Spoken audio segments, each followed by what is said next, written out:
Baik, dalam konsep dan teori belajar sendiri menjelaskan maksudnya proses memperoleh pengetahuan, keterampilan, sikap atau nilai melalui pengalaman, pengajaran atau latihan. Dalam psikologi dan pendidikan, teori belajar menjelaskan bagaimana individu menyimpan dan menerapkan informasi.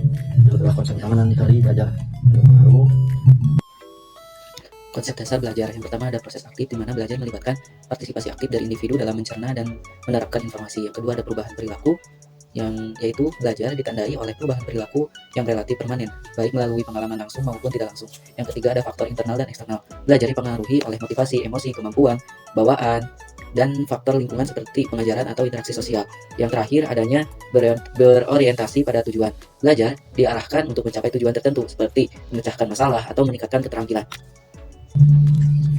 untuk dalam teori behaviorisme yang berfokus pada perubahan perilaku yang dapat diamati, menekankan peran penguatan, reinforcement, dan hukuman. Tokoh utama dalam teori belajar ini adalah Pavlov dan Skinner. Yang selanjutnya ada teori kognitif, menyoroti proses internal seperti berpikir, memori, dan memecahkan masalah. Jean Piaget mempelajari perkembangan kognitif, sementara Jerome Bruner menekankan konstruksi pengetahuan melalui eksplorasi aktif. Selanjutnya ada teori belajar sosial dari Albert Bandura, mengemukakan bahwa belajar terjadi melalui observasi dan imitasi orang lain, disertai dengan konsep self-efficacy atau keyakinan pada kemampuan diri. Teori konstruktivisme, belajar dipandang sebagai proses membangun pemahaman baru berdasarkan pengalaman dan pengetahuan sebelumnya. Lev Vygotsky memperkenalkan Zone of Proximal Development atau ZPD, yaitu jarak antara kemampuan yang bisa dicapai sendiri dan dengan bantuan. Ada juga teori humanistik yang berfokus pada potensi individu untuk belajar dan pertumbuhan personal. Carl Rogers dan Abraham Maslow menekankan pentingnya motivasi, lingkungan positif, dan kebutuhan akan aktualisasi diri. Konsep dan teori belajar adalah landasan utama dalam memahami proses bagaimana individu memperoleh, memproses, dan menerapkan pengetahuan. Teori belajar membantu merancang metode pembelajaran yang efektif dalam berbagai konteks, seperti pendidikan formal, pelatihan, dan pengembangan diri. Belajar adalah proses dinamis yang mencakup perubahan pengetahuan, keterampilan, sikap atau perilaku individu akibat pengalaman atau latihan. Dalam konteks pendidikan, belajar dipahami melalui berbagai konsep dan teori yang memberikan panduan praktis untuk mendesain pengalaman pembelajaran yang efektif. Behaviorisme misalnya menekankan peran penguatan positif dan negatif dalam membentuk perilaku siswa. Teori ini sering diterapkan melalui pemberian penghargaan atau hukuman untuk mendorong keterlibatan siswa dalam pembelajaran. Berbeda dengan itu, kognitivisme menggarisbawahi pentingnya proses mental yang seperti pemahaman dan penyimpanan informasi. Pendekatan ini relevan dalam pengajaran berbasis pemecahan masalah, di mana siswa diajak berpikir kritis dan mengorganisasi informasi secara logis secara logis. Dari konstruktivisme yang menekankan bahwa pengetahuan dibangun melalui interaksi aktif. Dengan lingkungan pendekatan ini sering digunakan dalam pembelajaran kolaboratif atau berbasis proyek yang memungkinkan siswa terlibat secara langsung dan bermakna. Selain itu, teori humanistik berfokus pada pengembangan individu secara holistik dan menekankan pentingnya pemenuhan kebutuhan emosional dan motivasi intrinsik dalam pembelajaran. Teori sosial atau kognitif menambahkan dimensi sosial pada proses belajar, menyoroti bahwa observasi dan imitasi memainkan peran penting dalam penguasaan keterampilan.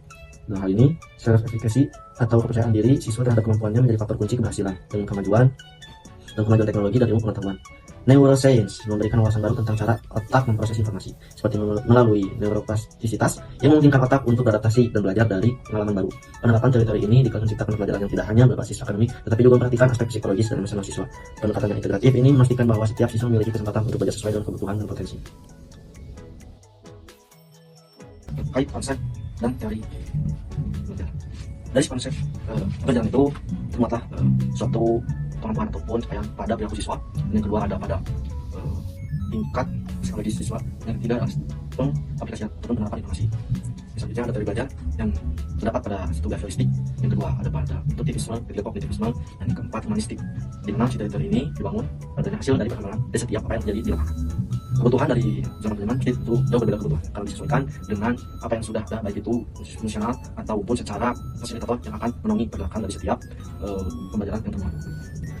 Teori belajar ini dibuat karena setiap pembelajaran ini berpusat pada perilaku, karakter, dan juga kondisi siswa untuk membangun dan pola pikir, mengalihkan informasi menjadi sebuah hal yang bisa diserap sesuai dengan intisarinya ataupun bisa dibawa di kemudian.